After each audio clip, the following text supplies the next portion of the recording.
The Happy Hearts marriage agency was filled with the familiar atmosphere of romantic hope. Grace Wallace sat at her desk, looking through another questionnaire from a potential bride. Her attention was drawn to the phrase, "looking for a reliable partner to start a strong family." After 10 years of working as a translator at the agency, such phrases only elicited a weary smile from her. The clock on the wall showed that it was 6 o'clock in the evening when her colleague Marilyn Frost popped into her office. "Grace, you have a meeting with a client from Miami tomorrow at 9 in the morning. Don't forget to prepare the documents." Grace nodded absently, continuing to pore over the text on the screen. Working with foreign clients required special attention. It was necessary not only to translate words, but also to grasp cultural nuances and explain American realities. Her phone vibrated. A message from her husband. "I'll be late tonight." Grace didn't even bother to reply. Lately, this had become so commonplace that it no longer caused her any surprise or irritation. Daniel, a commercial pilot, often had to change his schedule, but he had always tried to give her advance notice. Now, however, short messages arrived at the last minute, like excuses rather than warnings. Evenings had long since ceased to be a time when they gathered together for dinner. Grace remembered how she used to cook his favorite lasagna, wait for her husband to come home, and then they would talk for hours about everything under the sun. Now their communication was reduced to exchanging pleasantries and discussing everyday matters. As she gathered her things before leaving, Grace noticed a wedding photo of another happy couple on the table. The newlyweds were beaming with sincere smiles, holding hands. She remembered the couple, Justin and Melanie Reed. They had met through an agency just 6 months ago, and now they were already married. "When you know it's the one, why wait?" Melanie had said at the time. Grace remembered how she had met Daniel at a charity event. He had charmed her with his confidence and sense of humor. It seemed like a different life. Grace found the usual silence at home. Turning on the light in the kitchen, she mechanically took a container of salad out of the refrigerator. She had been eating dinner alone a lot lately, and cooking full meals seemed pointless. Instead, she had started taking cooking classes on Thursdays, just to fill her free time. Settling down with a book in the living room, Grace caught herself thinking that she didn't even know where Daniel was. She used to always know his schedule and marked his departure dates on her calendar. Now, his schedule was as distant to her as the flight paths she saw from the window of their 20th floor apartment. Closer to midnight, the front door opened quietly. Daniel tried to move quietly, apparently thinking she was already asleep. Grace continued reading, showing no sign that she had noticed his return. He walked into the kitchen, opened the refrigerator but took nothing. He stood for a few seconds at the door to the living room, as if about to say something, but changed his mind and went into the bedroom. The next morning, Grace got ready for work in an unfamiliar silence. Daniel was already gone. There was a note on the kitchen table, "Flying to Chicago, back in 3 days." In the past, such notes ended with "love" or "miss you." Now they were dry, factual messages, more like memos. A busy day awaited her at the agency. A meeting with a client from Miami went well. A wealthy widow was looking for a life partner and was ready to move to any city in the U.S. Grace helped her create a profile, advised her on which photos to choose, and explained the peculiarities of local dating. "You know, Grace," the client said before leaving, "you understand relationships so well. You must have a wonderful family." Grace smiled stiffly and changed the subject to the documents that needed to be signed. She had long since noticed that she was avoiding conversations about her personal life. Even with Marilyn, who was not just a colleague but a friend of many years, she had stopped discussing her relationship with her husband.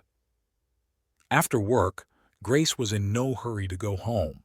She stopped at a small cafe near the office, ordered herbal tea, and took out her laptop. Lately, she had often lingered here, working on translations or just watching the customers. Many came in pairs, holding hands, laughing, sharing stories about their day. Grace didn't feel envy, but rather a slight sadness at the realization that her own marriage was gradually turning into a formality. In the evening, lying in bed, she leafed through old photos on her phone. Here they were with Daniel on their first trip to the mountains together. Here was their 5th wedding anniversary celebration at a rooftop restaurant. Here was a simple Sunday breakfast at home. When did it all start to change? She couldn't pinpoint the exact moment.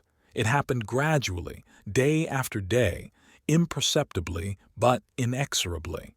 The autumn morning was surprisingly warm.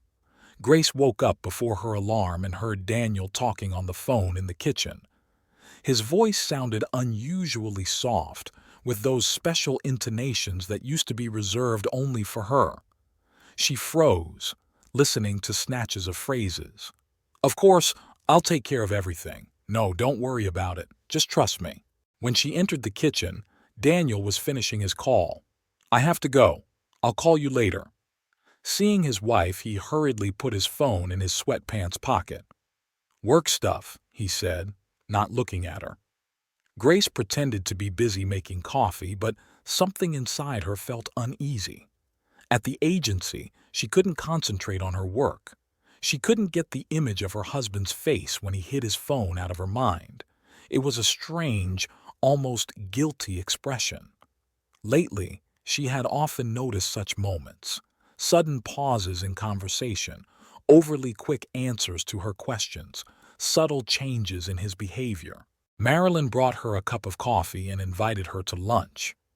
In a small restaurant near the office, her friend talked about her recent trip, but Grace was only half listening. "Something wrong?" Marilyn finally asked. Grace shook her head. "Just tired. Too much work." She wasn't ready to put her suspicions into words. It seemed that if she said them out loud, they would become reality. That evening, while sorting laundry, Grace found a check from Marco's restaurant in Daniel's shirt pocket, the same restaurant where they had celebrated their first anniversary. The date on the check was last Thursday, 7 o'clock in the evening. That day, he had said he would be late because of an unexpected meeting. She crumpled the check and threw it in the trash, convincing herself that it could have been a business meeting with colleagues. Over the weekend, Daniel unexpectedly suggested going to the movies. They hadn't spent time together in a long time, and Grace was delighted. But during the movie, his phone vibrated several times, and he furtively checked his messages. At one point, he even left to go to the bathroom and was gone for almost 15 minutes. Grace looked at the screen but didn't see what was happening. Uninvited thoughts were spinning in her head. One morning, as she was getting ready for work, she happened to notice that Daniel was wearing a new shirt, dark blue with a subtle pattern. She didn't remember buying it. "Nice shirt," she remarked casually. "Oh, this? I bought it last week. The old ones are worn out," he replied, adjusting his collar. They used to always go shopping for clothes together. It was a kind of little tradition. On Friday evening, Grace stayed late at the office sorting through documents. As she left the building, she saw a familiar figure. Daniel was walking down the opposite side of the street. She wanted to call out to him, but something stopped her. He was walking quickly toward the restaurant district, glancing at his watch every now and then. He has a flight to Boston today, she thought. At home, she sat in the dark living room for a long time, looking at the city lights outside the window. Daniel's phone was unavailable. Subscriber out of service area. She tried to find a logical explanation for everything that was happening. Maybe his flight was canceled. Maybe he had some new work responsibilities that he simply forgot to tell her about. On Saturday morning, she woke up to the sound of the front door opening. Daniel was back. He smelled of fresh cologne, and his shirt was immaculately ironed. "The flight was canceled at the last minute," he said, avoiding her gaze. "I had to spend the night in the city." Grace nodded silently, feeling a lump rise in her throat. Over the next week, she watched her husband, noting every little thing. A new password on his phone, unexpected calls during which he left the room, frequent business trips. She told herself that there was a reasonable explanation for everything, that she was imagining things, that it was just fatigue and work stress. On Thursday evening, Daniel suggested dinner together for the first time in a long time. He was unusually lively, telling funny stories from work and asking about her day. For a moment, Grace thought that everything was returning to normal, but then she noticed him furtively checking his phone under the table, and the illusion vanished. She lay awake late into the night, listening to her husband's steady breathing. Memories swirled in her head, their first meeting, their trips together, cozy evenings at home. When did it all start to change? And most importantly, had anything really changed, or was she just imagining things? Maybe she was just being overly suspicious. After all, she had no direct evidence, only vague suspicions and strange coincidences. On Friday at work, she overheard a conversation between two clients of the agency. One was telling the other how she found out about her husband's affair. The same signs, the same excuses, the same strange behavior. Grace felt the ground slip away from under her feet. She locked herself in the bathroom and stared at her reflection in the mirror for a long time, trying to collect her thoughts. It doesn't mean anything, she told herself. Everyone goes through difficult periods in their relationships. Samantha Green had always dreamed of the sky. As a child, she would spend hours watching airplanes from her second-floor bedroom window, imagining that one day she would be up there among the clouds. Being a flight attendant seemed like the perfect way to make that dream come true. And now, after several years of working for small airlines, she had finally landed a job with a major national carrier. The first month flew by in a flash. New routes, new faces, endless briefings, and getting to know her colleagues. Samantha quickly fit into the team, easily finding common ground with both passengers and crew. Her natural charm and attention to detail did not go unnoticed. That day, the flight was delayed due to weather conditions. The passengers were nervous and Samantha tried to ease the tense atmosphere. She handed out water, answered questions, and calmed down particularly anxious travelers. Captain Daniel Wallace came out of the cockpit to personally explain the situation to the passengers. His confident voice and calm manner impressed Samantha. After the flight, the crew gathered in the hotel lobby, as was customary during long layovers. Daniel joined the conversation, and Samantha noticed how skillfully he kept the conversation going with witty comments. At one point, their eyes met, and she felt a slight flutter in her stomach. They worked together on the next few flights. Gradually, a special understanding developed between them. They could communicate almost without words, guessing each other's intentions from subtle gestures and glances. During breaks, Daniel often told stories from his flying career, and Samantha shared funny incidents with passengers. She learned that he was married, but for some reason this information seemed distant and unreal, as if he were talking about someone else. His wife rarely appeared in his stories, only as a minor character. When Samantha asked about his family, Daniel responded evasively, saying something about a difficult period and misunderstandings. Their first informal conversation took place in a hotel bar in Chicago. The flight was delayed again, this time due to technical problems. The rest of the crew dispersed to their rooms, but they stayed behind, discussing their favorite movies and music. Daniel turned out to be an interesting conversationalist, well-read, with a good sense of humor. He talked about the places he had visited, his hobbies, and his dream of buying his own small plane. Samantha caught herself thinking that she was looking forward to flying with him again. She began to pay more attention to her appearance, even though the flight attendant's uniform already required her to look impeccable. Her colleagues sometimes joked about how she transformed in the captain's presence, but she just laughed it off. Their first touch happened by accident. She slipped on the wet floor of the plane while cleaning, and Daniel caught her by the elbow. It was a simple gesture, but it felt like electric sparks flew from the place where their skin touched. After that, something changed. They began to find reasons to be near each other, to accidentally touch each other when passing documents. In Miami, during a long layover, they walked along the beach. The conversation flowed easily and naturally until Daniel suddenly fell silent mid-sentence. He looked at Samantha as if he were seeing her for the first time. "You know," he said quietly, "I haven't felt this alive in a long time." At that moment, she knew she was in love. Their relationship developed gradually, as if they were both afraid of scaring away the fragile thing that had grown between them. At first, it was just conversations, then dinners together in the cities where they stopped between flights. Daniel never talked about the future, and Samantha didn't ask. She lived in the moment, enjoying every minute they spent together. Their first kiss happened in a hotel room in Seattle. They stayed up late discussing a movie and suddenly realized they were sitting very close to each other. The moment stretched out, filled with unspoken words and restrained desires. And then Daniel simply leaned over and kissed her, gently, almost weightlessly. After that, their meetings became more frequent. Daniel found ways to get on the same crew, swapping shifts with other pilots. Sometimes they met in the city. He told his wife about business meetings or flight delays.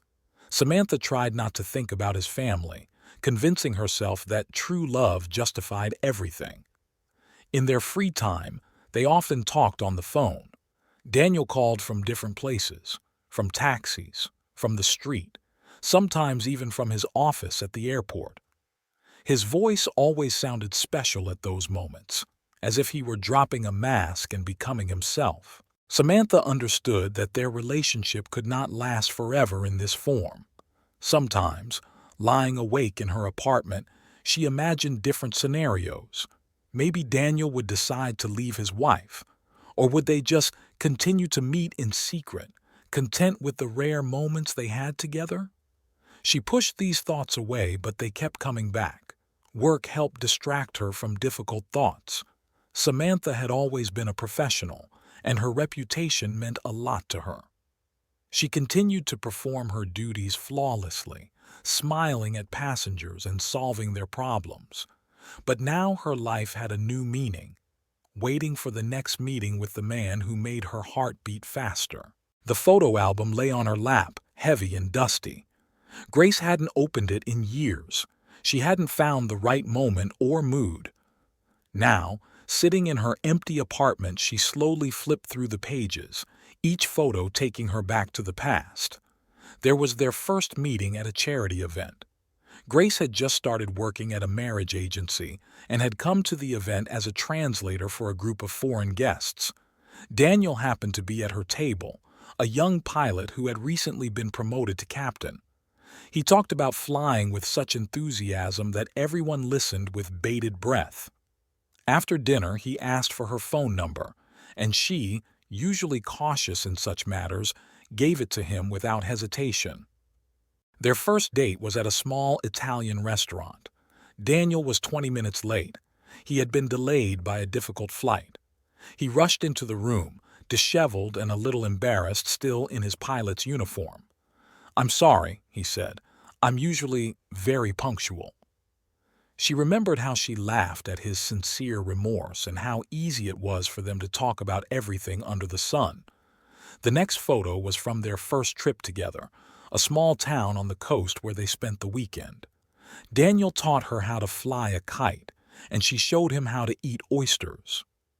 In the evening, they walked along the beach, and he told her about the constellations that can be seen from the sky.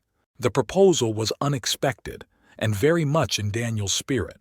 He arranged for her to visit the cockpit after landing, and there, surrounded by instruments and switches, he got down on one knee. "Will you make my flight through life unforgettable?" he asked, holding out the ring. It was corny, but at the time it seemed incredibly romantic to her. The wedding was small, but planned down to the last detail. They danced their first dance to "Fly Me to the Moon," and the guests joked that there couldn't be a more appropriate song for a pilot and a marriage agency employee. In the photos, they looked so happy and confident about their future. The first years of marriage flew by in a flash. They furnished their apartment, traveled, and made plans. Daniel was often away, but every time he came home, it was like a little holiday. He brought souvenirs from different cities and told funny stories about his passengers, while she shared news about her clients. When did it all start to change? Grace turned a few more pages. Here they were on their 5th wedding anniversary, their smiles a little more reserved, a little more distance between them in the photo. She remembered that evening. Daniel kept checking his phone, explaining that he had an important flight the next day. That was when she first felt a pang of disappointment. Gradually, their conversations became more superficial. Daniel spent more and more time at his computer, explaining that it was necessary for work. She immersed herself in her work and began spending more time with her friends. It was as if they were living parallel lives, intersecting only in the mundane details of everyday life. Their last photo together was taken 6 months ago at an airline company party. In the picture, they are standing next to each other, but there seems to be an invisible wall between them. Daniel is holding a glass of champagne and looking away while she is smiling stiffly at the camera. He spent the entire evening talking to his colleagues, while she felt like a third wheel at this celebration of life. Grace closed the album and walked over to the window. The city below was bustling with life, people rushing about, traffic lights flashing, chance encounters and partings. Somewhere out there, in that stream, her happiness was lost. She remembered how she had recently counseled a client who had decided to start dating again after her divorce. "Sometimes you have to let go of the past to move on," the woman had said. At the time, those words had seemed trite to Grace, but now they took on new meaning. Their wedding photo stood on the bedside table in the bedroom.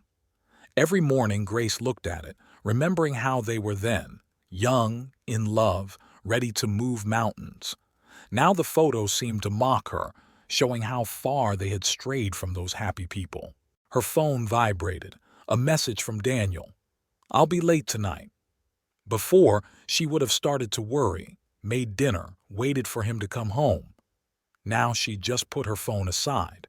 The thought that she didn't even know where he really was or who he was with kept running through her head. That evening she sat at her laptop for a long time, looking through old emails and messages. Every "I love you" and "I miss you" now seemed like a distant echo of the past. When Daniel finally came home, he smelled of someone else's cologne. He said something about the stuffy subway and the crowds, but Grace wasn't listening to his explanations anymore. She couldn't sleep that night, listening to her husband's steady breathing. She remembered how they used to talk until dawn, sharing their dreams and plans. Now their nighttime conversations were limited to discussing bills and household chores. Something had irrevocably disappeared from their relationship, leaving behind only the habit of being together. In the morning, as she was getting ready for work, she caught her reflection in the mirror. It was the same Grace, but she seemed different, more tired, more wary. It was as if the years of marriage had left an invisible mark of disappointment on her. She thought about her clients at the agency, about how she helped them find love while her own love was slowly dying. The annual staff meeting was being held at the Happy Hearts Marriage Agency. Grace sat by the window, absent-mindedly doodling in her notebook and listening to the director's report on the year's achievements. The only thing that caught her attention was the mention of a prize draw for the best employees. She had forgotten about this tradition. Marilyn, sitting next to her, nudged her gently with her elbow. "You have a good chance this year. Your performance is one of the best." Grace just shrugged. Awards were the last thing on her mind right now. For the past few weeks, she had been living in a fog, mechanically doing her job and trying not to think about her problems at home. When the director began announcing the winners, Grace was already gathering her things, planning to leave unnoticed. Her name was called unexpectedly. She didn't even realize at first that it was her. The grand prize, a 2-week Caribbean cruise for two, went to her. Her colleagues applauded. Someone shouted congratulations. And she stood there, staring blankly at the envelope with the ticket. Grace walked home, even though the weather was not conducive to walking. It was drizzling, but she needed to think. The cruise was starting in 3 weeks, the best time, when the agency was usually quiet. But should she go? And more importantly, with whom? In the past, such a question would not even have arisen. She and Daniel had often dreamed of a sea voyage, imagining how they would greet the dawn on the deck and dance under the stars. Now, the very thought of 2 weeks alone together seemed strange. When was the last time they had spent more than a day together? The apartment was dark and quiet. Grace turned on the light, put the kettle on, and took out the ticket. A luxurious cruise ship, exotic islands, exquisite restaurants. Everything was just like in the brochure. She imagined herself there, alone, surrounded by happy couples and families. It was a bleak prospect. The sound of the door opening brought her out of her reverie. Daniel had returned earlier than usual, which was surprising in itself. He looked tired but somehow excited, as if he had received good news. "Can you imagine," he said, pouring himself some coffee. "I've been offered an interesting route next month. 2 weeks, a few stopovers. I've been wanting to try something new for a long time." Grace felt her throat tighten. 2 weeks, the same dates as the cruise. "I'm going on vacation too," she said, trying to keep her voice steady. "I want a trip at work." She deliberately didn't go into details, watching her husband's reaction. Daniel nodded with obvious relief. "Great, then we'll both get some rest. You've needed a break for a long time." The evening passed in a strange atmosphere. They had dinner together, a rare occurrence lately, but each was lost in their own thoughts. Daniel talked about his upcoming flights, and Grace kept the conversation going with general phrases. Neither asked about the details of the other's trip. At night, lying awake, Grace ran through the options in her head. She could ask Marilyn to join her. Her friend had recently complained that she hadn't been anywhere in a long time. Or she could go alone. Maybe that would be for the best. It would give her time to think, figure things out, make some decisions. At work, she immersed herself in researching the cruise. The itinerary was impressive. Miami, the Bahamas, Jamaica, several picturesque islands. Marilyn glanced over her shoulder and whistled, "Gorgeous!" Daniel's excited. Grace shook her head vaguely. He has other plans for that time. In the evening, she stood under the shower for a long time, letting the hot water wash away the tension of the day. Suddenly, she remembered a conversation she had had with a client a few days earlier. The woman had told her how a chance trip had changed her whole life and made her see many things in a new light. "Sometimes you just have to take a step into the unknown," she had said. Daniel was already asleep in the bedroom. His phone vibrated quietly. A message had arrived. Grace never read his messages, considering it beneath her, but now her gaze fell involuntarily on the screen. "Can't wait for our trip." The notification glowed.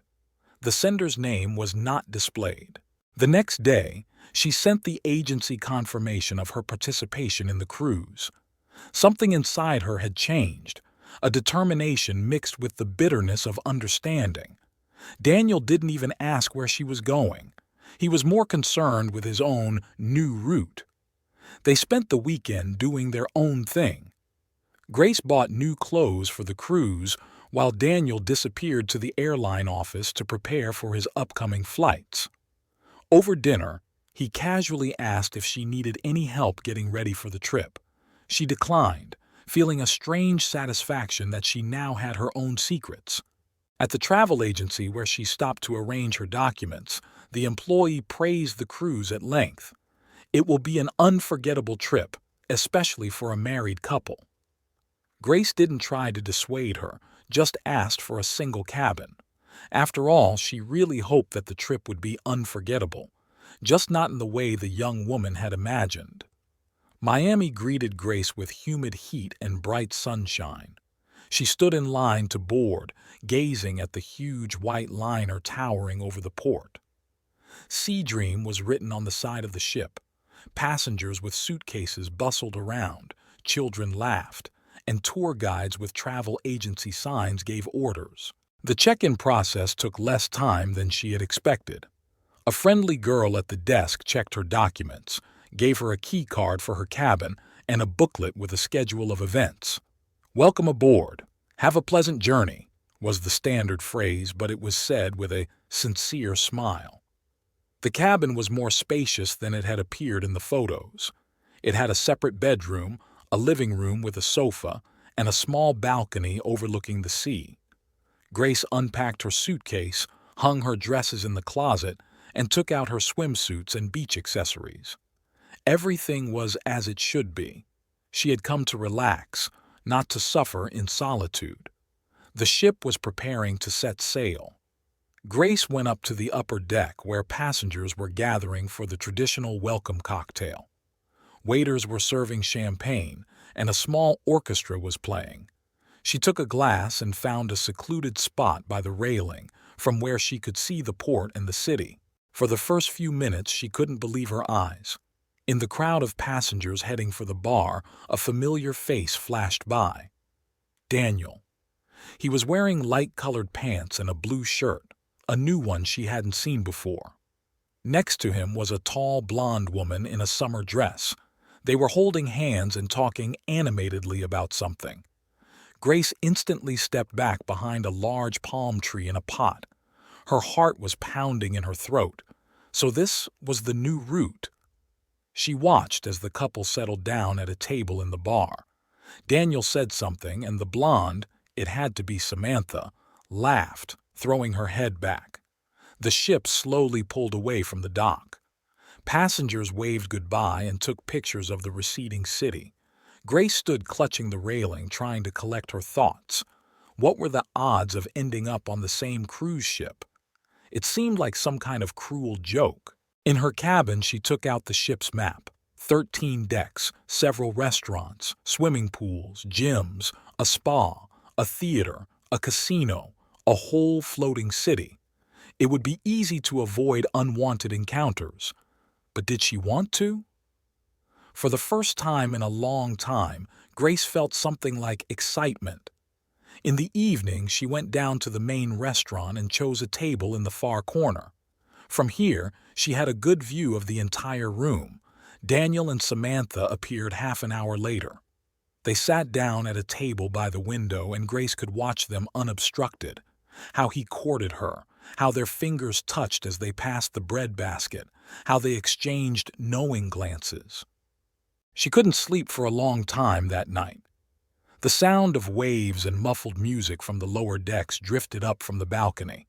Fragments of thoughts swirled in her head, forming a plan. 2 weeks in a confined space was enough time to turn a romantic trip into something completely different. In the morning, Grace carefully thought out her look. Dark glasses, a wide-brimmed hat, her hair styled differently than usual.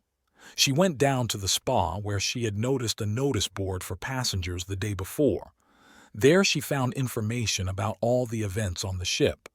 After studying the schedule, she marked several interesting items. In the lobby, she bumped into a young steward who apologized profusely for the accidental collision. A casual conversation ensued. Mark, as the young man was called, turned out to be sociable and talkative. He told her about some of the ship's features, the internal communication system, and how the staff worked. After lunch, Grace noticed a couple by the pool. They had taken sun loungers in the shade of a canopy. Samantha was reading a book, and Daniel was periodically glancing at his phone. Grace settled down on the opposite side, far enough away to remain unnoticed, but close enough to observe. She watched as they exchanged words from time to time, as Daniel gently smoothed a stray strand of Samantha's hair. That evening in her cabin, Grace took out her notebook and began to write. Their cabin number. She had noticed Daniel take out his key card. The schedule of events they planned to attend. She had overheard their conversation by the pool. Small details picked up during a day of observation. Everything could come in handy. The balcony overlooked the illuminated deck, where couples danced to live music. Somewhere out there, in the crowd, Daniel and Samantha were enjoying their romantic cruise, unaware that they were being watched. Grace smiled as she looked up at the starry sky. Perhaps this trip would indeed be unforgettable for everyone involved. On the second day of the cruise, Grace woke up at dawn. The liner slowly cut through the calm waters of the Caribbean Sea, and the morning sun painted the horizon in soft pink tones. She put on a tracksuit and went for a run on the upper deck, a great way to explore the ship while most of the passengers were still asleep. Mark, the friendly steward, ran into her again. He was wiping down the deck chairs by the pool and waved cheerfully. Grace stopped to catch her breath, and a casual conversation began. It turned out that Mark had been working on the ship for 3 years and knew every corner of it. Over a cup of coffee in the empty cafe on the deck, Mark enthusiastically described the inner workings of the liner. He talked about the staff corridor system, the location of the service rooms, how luggage delivery and cabin cleaning were organized. Grace listened with genuine interest, mentally noting details that might come in handy. At the spa, she booked a massage for after lunch. Lucy, the administrator, a lovely girl with dimples, advised her to try their signature treatments. While they were discussing the schedule, Grace noticed Samantha signing up for a manicure for the next morning. She spent the day exploring different areas of the ship. The casino with its dim lighting and the ringing of slot machines. The quiet library where one could hide from the noise. The gym with huge windows overlooking the sea. The theater where shows were held in the evenings. She mapped it out in her head, noting all the entrances and exits, secluded corners and passageways. At lunch, she took up her observation post in the restaurant. Daniel and Samantha appeared as usual and sat down at their table by the window.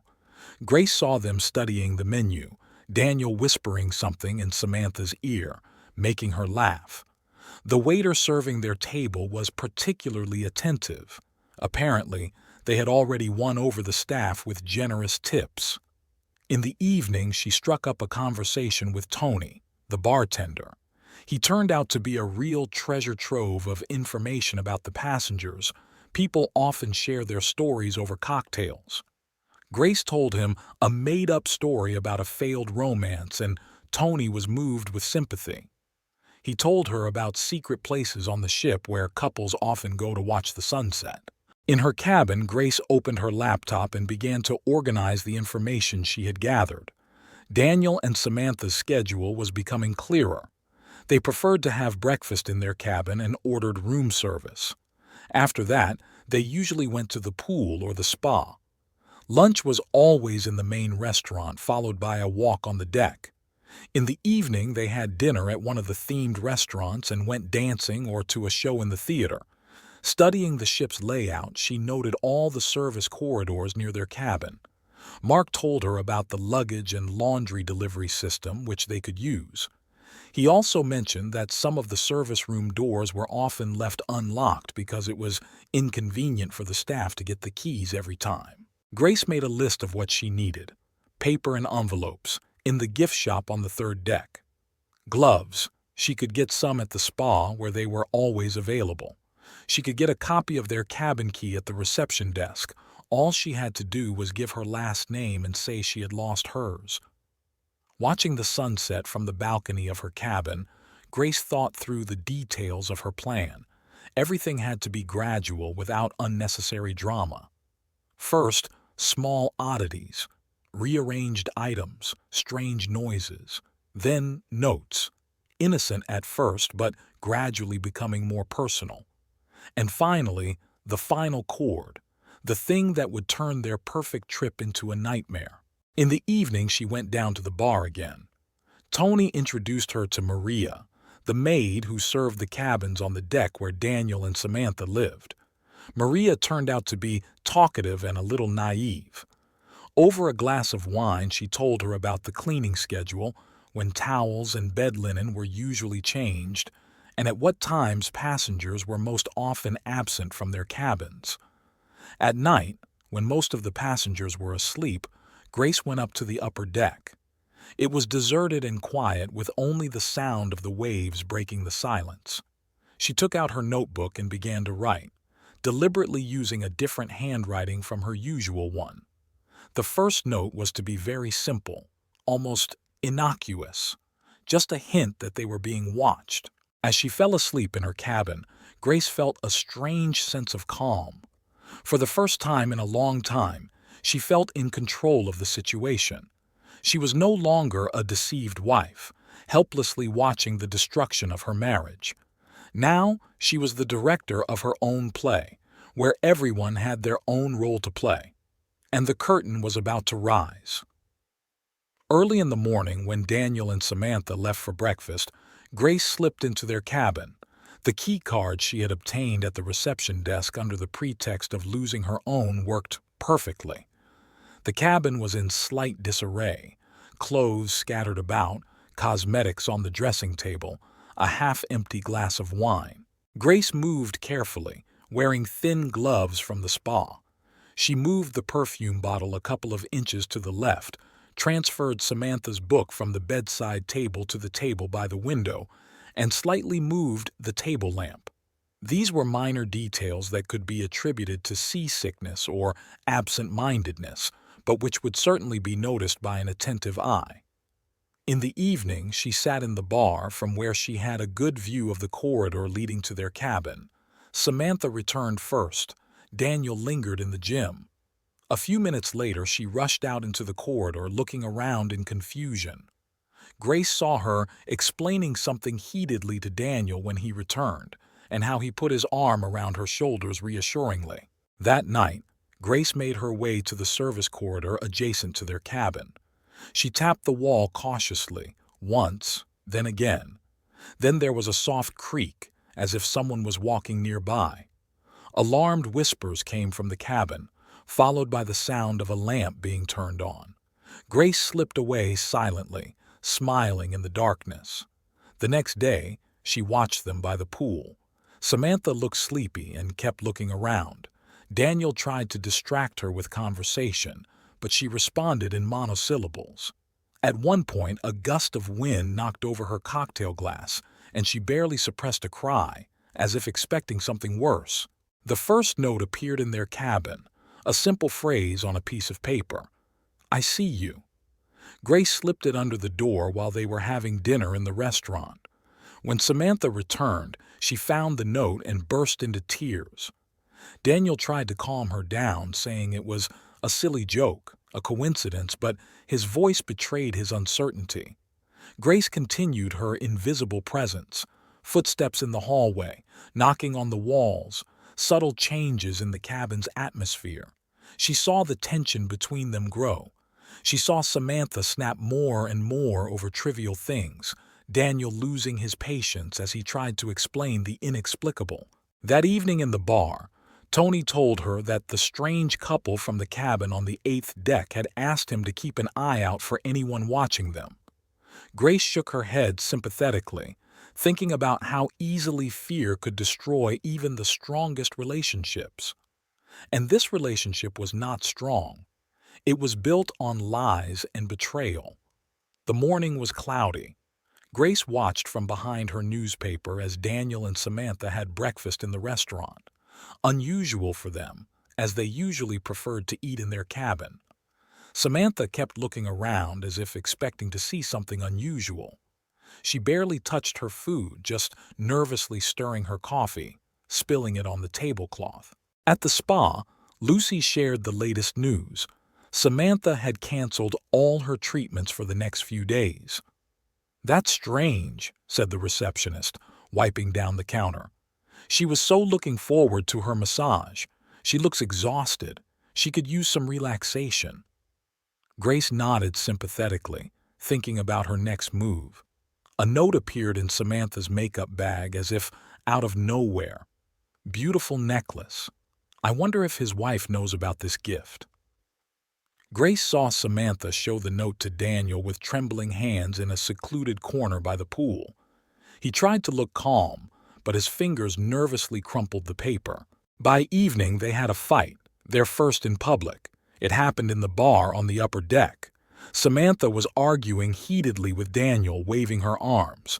He tried to calm her down, but she pushed his hand away and ran out, leaving her cocktail half-finished. Grace sipped her martini slowly, watching Daniel look confusedly after his departing lover.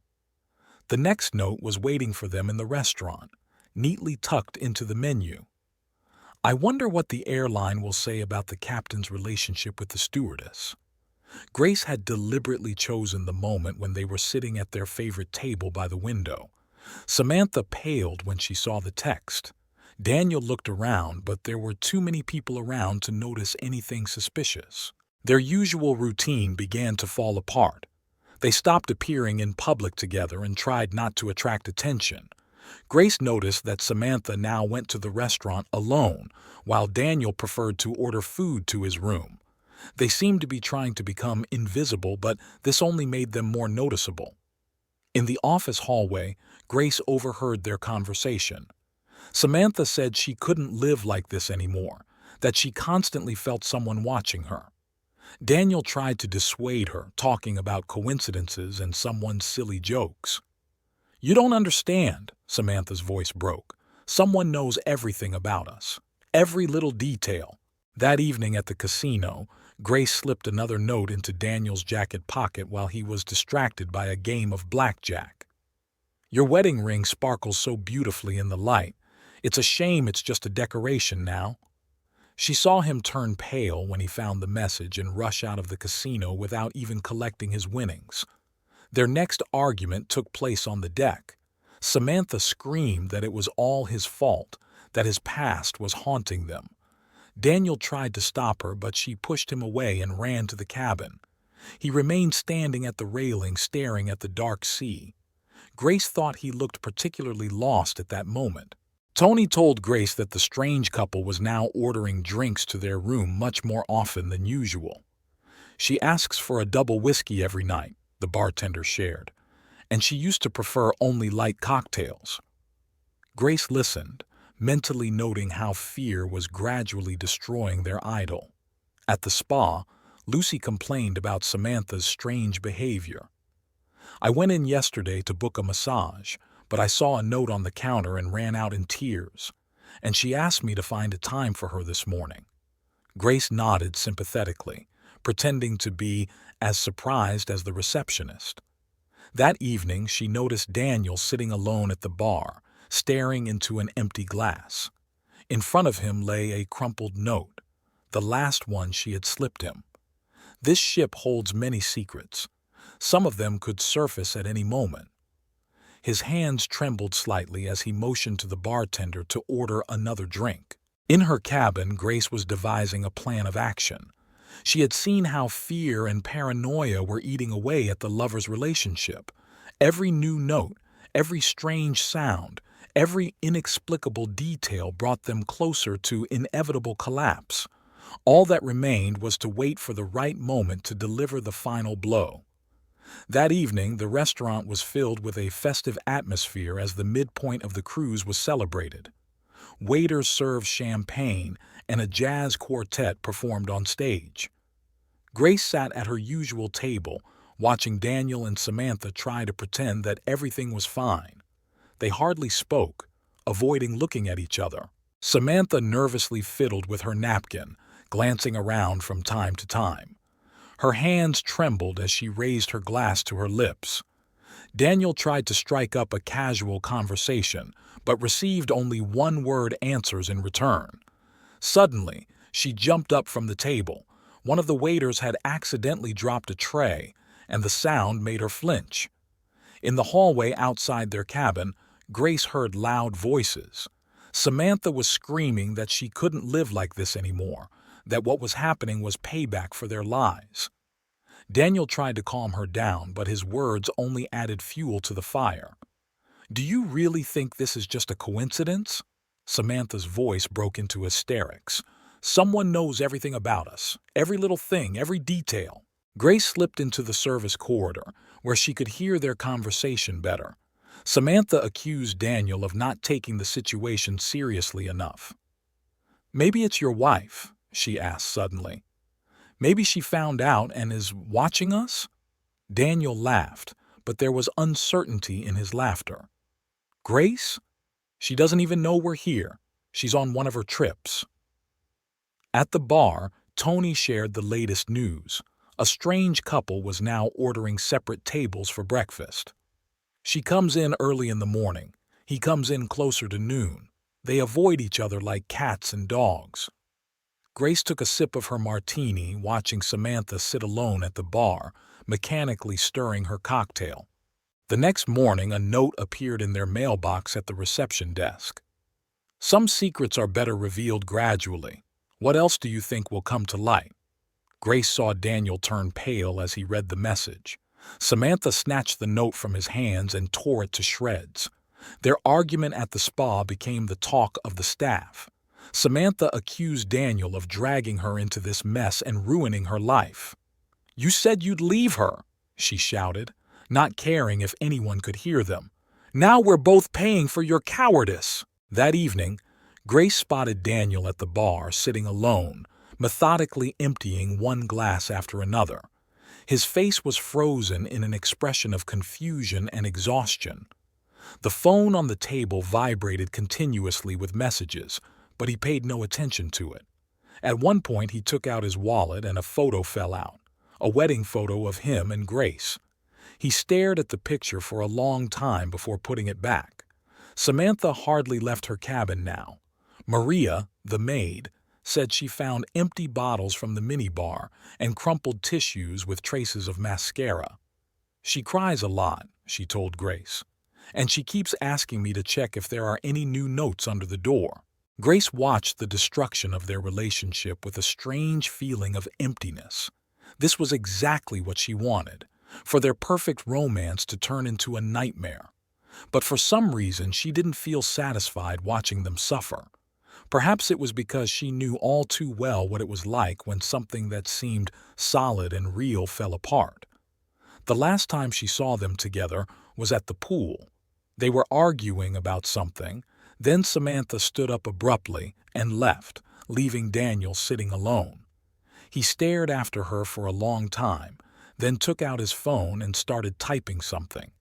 Grace thought he might be writing to her. Grace, another message about a delay on his business trip. The irony of the situation made her smile bitterly.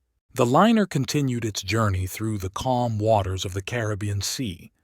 For most of the passengers, it was a time of carefree relaxation and entertainment. But for 3 people on board, each new day brought a new dose of fear, suspicion, and disappointment. And the end of this story was already near. Grace sat in her cabin, twirling the last note in her hands. She had rewritten the text several times, striving for perfect handwriting that was unlike her own or her previous messages. "You made a mistake, and the ship knows it." Simple words, but they encapsulated all the fear and paranoia of the last few days. Dawn was breaking outside the window. Grace saw the first rays of sunlight painting the horizon pink. It was time to act. She put on her gloves and stepped out into the corridor. At that moment, the ship was unusually quiet. Most of the passengers were still asleep and the night shift was finishing up. Daniel and Samantha should also have been asleep after their heated argument the night before. Grace could hear them shouting even through the wall. They no longer cared if their neighbors heard them. Now, the hallway was quiet. She cautiously approached their door and knelt down, pretending to tie her shoelace. The note slipped easily under the door. Grace settled down in the hall with a book, pretending to read. From here, she had a good view of the hallway leading to their cabin. About an hour passed before she heard the first scream. A shrill female voice, the sound of something falling, then hurried footsteps. Samantha rushed out of the cabin as if she were being chased. Her hair was disheveled, and she was wearing different shoes on each foot. She clutched the note in her hands, already badly crumpled. Daniel ran after her, trying to stop her, but she pushed him away with unexpected force. "This is all your fault," her voice echoed down the corridor. "You're to blame for everything." Daniel tried to calm her down, looking around. Several passengers were already peeking out of their cabins. "Quiet, please. Let's talk calmly." But Samantha wasn't listening anymore. She rushed down the corridor, waving the note. "The ship knows. Everyone knows. Every damn person on this ship knows about us." Her voice broke into hysterical sobs. Daniel tried to take her hand, but she recoiled as if he were a leper. Grace watched the scene from behind her book. Samantha looked completely lost. There was no trace of her usual confidence. Daniel just looked tired, as if all these days of tension had finally broken him.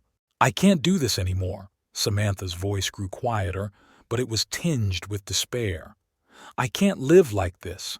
Constant fear, constant waiting. Someone is watching our every move. It's driving me crazy." She leaned against the wall, as if her legs were refusing to hold her up. Daniel tried to hug her, but she pulled away. "Don't touch me. This is all your fault. You promised everything would be fine, that we would be happy. And now—" She didn't finish her sentence, bursting into tears. They stood in the hallway, two people who, not long ago, had considered themselves in love. Now there was a wall of fear and mutual accusations between them.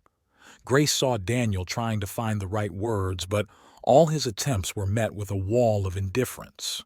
"I'm leaving," Samantha finally said. "At the next stop, and don't even try to stop me." She turned and quickly walked toward the elevators, leaving Daniel standing alone in the middle of the hallway.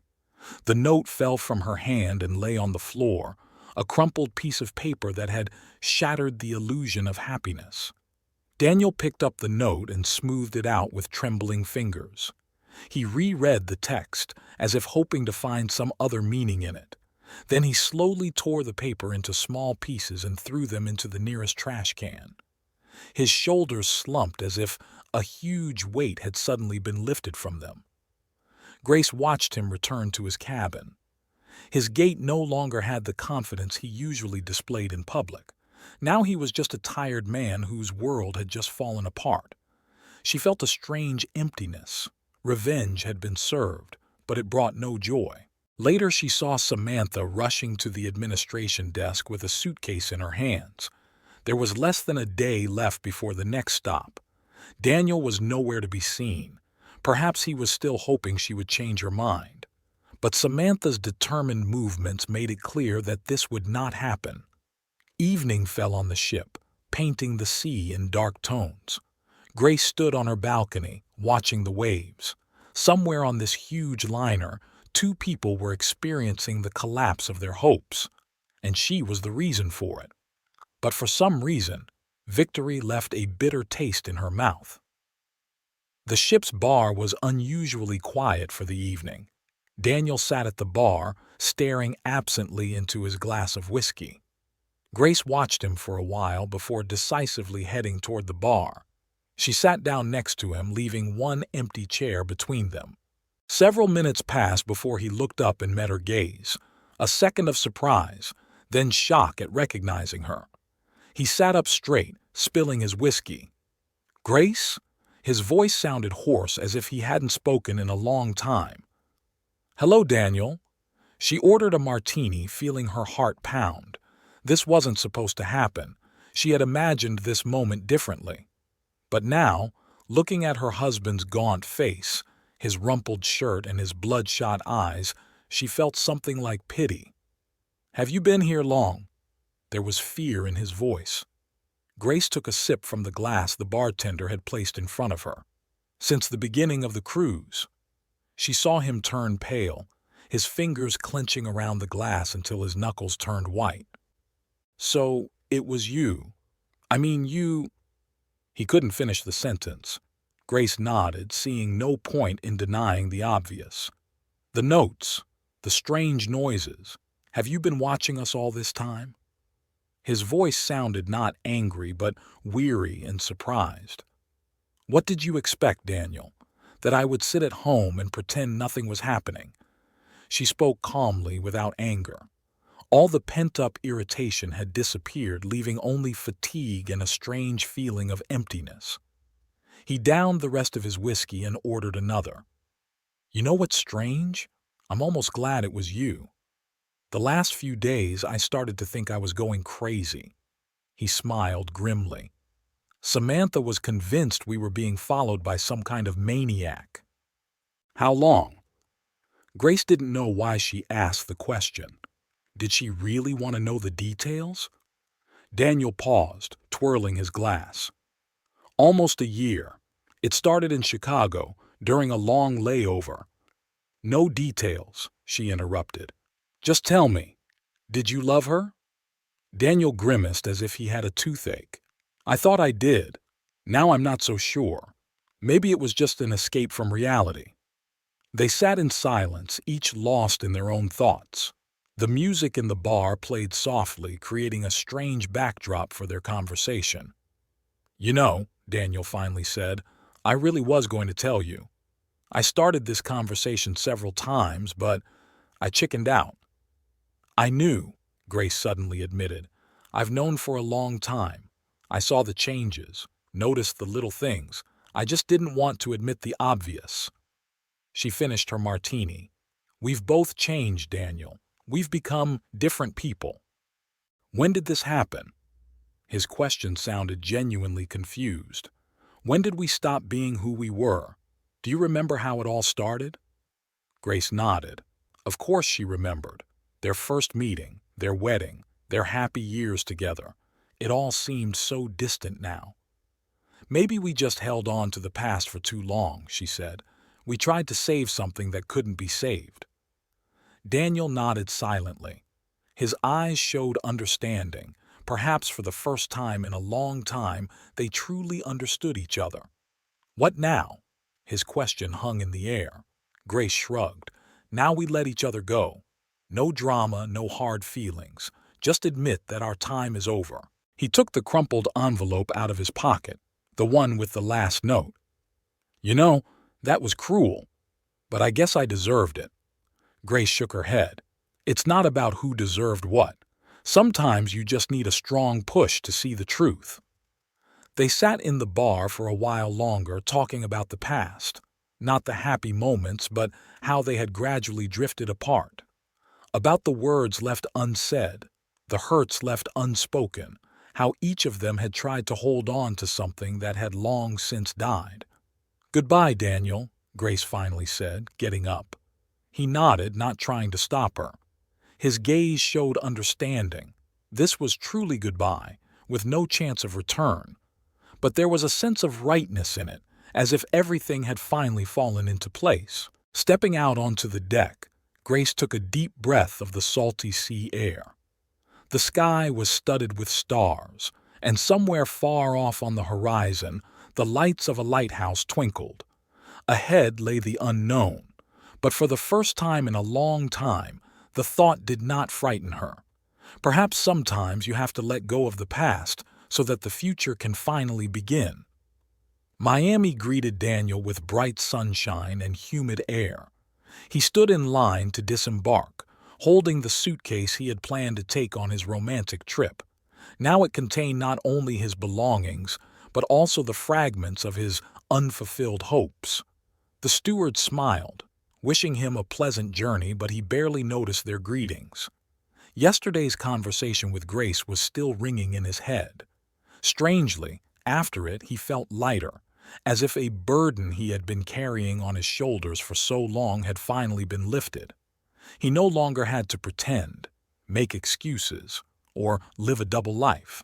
At the airport, he booked a room in a small hotel near the center. It was a simple room overlooking a parking lot, nothing like the luxurious cabin on the cruise ship. But right now, he didn't care. He took out his phone, opened a housing app, and started looking at apartments. By evening, he had already signed a lease for a small studio in a quiet neighborhood not far from work. The landlady, an elderly woman with kind eyes, didn't ask any unnecessary questions. She just asked if he needed furniture. He agreed. If he was starting from scratch, he might as well start from scratch. The next morning, he drove home, to an apartment that was no longer his home. Grace greeted him calmly, without reproach or hysterics. She even helped him pack, taking his shirts out of the closet and folding them into boxes. They hardly spoke. Everything had been said yesterday at the ship's bar. There were surprisingly few of his things. Clothes, books, some souvenirs from different countries, awards from the airline, an old photo album, which he decided to leave behind. The past should remain in the past. Everything fit in the trunk of the taxi and on the back seat. His new apartment greeted him with emptiness and the smell of fresh paint. He placed the boxes along the wall and hung his uniform in the closet. The refrigerator was empty. He would have to learn to live again, starting with the simplest things. How to shop for one person, how to cook just for himself, how to fall asleep in an empty bed. His phone was silent. No messages from Samantha, no calls from Grace. He wasn't expecting them, to be honest. Everything had been said and done. Now all that was left was to move forward, day by day, step by step, to learn to live a new life, without lies and pretense. He applied to the airline to transfer to another crew. His colleagues nodded understandingly.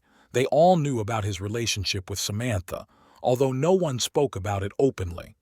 Now she was working on other flights, and they were unlikely to ever meet again. The divorce papers were finalized quickly and without any complications. Grace didn't ask for anything more than what was necessary, just a fair division of their jointly acquired property. He sat in the lawyer's office, signing papers and thinking about how easy it had been to put an end to their 10-year marriage. In the evenings, he stood for a long time at the window of his new apartment, looking at the lights of the city. Cars drove by below, people hurried somewhere, and the lives of strangers went on as usual. His own life hadn't stopped either. It had just changed direction. Now he had to find a new path, his own. He started running in the mornings, a simple way to occupy his mind with something other than memories. He bought a gym membership and signed up for photography classes. Everything he had put off before was now possible. The time he had previously spent on lies and pretense could now be used for himself. On weekends, he would walk around the city, discovering places he had never been before. Small cafes, hidden parks, old bookstores. The city seemed to be showing him its new face. Or was he starting to see the world differently? At work, he was transferred to international flights, more long flights, less time to think. He threw himself into his work, trying to forget about the empty apartment that awaited him at home. Gradually, he began to succeed in living in the moment without looking back. Sometimes he was awakened at night by nightmares, fragments of memories of the cruise, of the notes, of the fear of being exposed. But with each passing day, these dreams became less frequent. Reality turned out to be not as scary as it seemed. He just had to accept it and stop fighting the inevitable. In his mailbox was a letter from Grace, documents for the sale of their shared apartment requiring his signature. He signed them without reading them and sent them back. The past must be let go completely, leaving no strings attached. Life gradually began to appear in the new apartment. Books on the shelves, photographs on the walls, but only new ones taken by him. A cactus on the windowsill, the first living thing he learned to care for. Little things that made up his new reality. Every morning he woke up with the thought that life goes on, not the way he had planned, not the way he had dreamed, but his own. And there was something right about that. Starting over, learning to live honestly, first and foremost with himself.